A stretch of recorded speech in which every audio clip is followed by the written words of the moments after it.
Galatians chapter 3, Paul gets personal with the original readers of the letter when he says, "You foolish Galatians." Some might even consider that an insult. But in today's language, that would be something more along the lines of, "You clueless Galatians."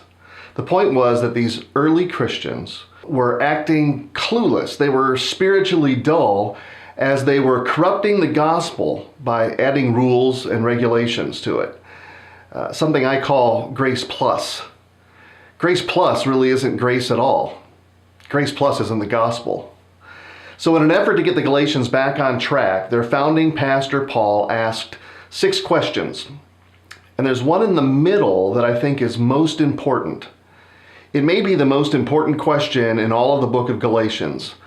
And it's this. Paul asked, "After beginning with the Spirit, are you now trying to finish by human effort?" I wonder if we shouldn't put this question on a note card, tape it to our bathroom mirrors, and ask ourselves this question every morning. After beginning with the Spirit, are you now trying to finish by human effort? Just like checking our pulse or our blood pressure or our body temperature is a great diagnostic tool for our physical health, asking this question would be a great diagnostic tool for our spiritual health.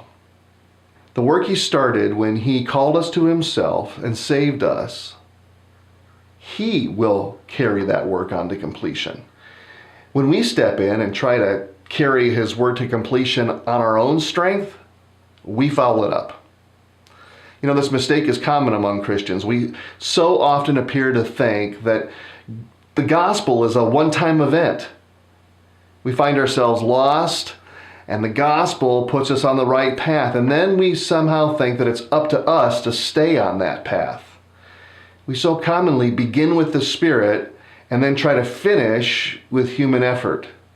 The admonition here is to start with the Spirit and stay with the Spirit. We need to realize that the gospel doesn't hand our lives back to us with some sort of hope that we'll be able to finish on our own effort. Our efforts were crucified with Christ. That old way is dead and gone. The gospel of grace has us now in good times and in bad, in victory and in failure, in sickness and in health. So if we find ourselves struggling to live the way that we ought, frustrated by habitual sin, routinely missing our goals as we serve God and love others, could it be that we who miraculously began with the Spirit are now trying to finish with our measly human effort?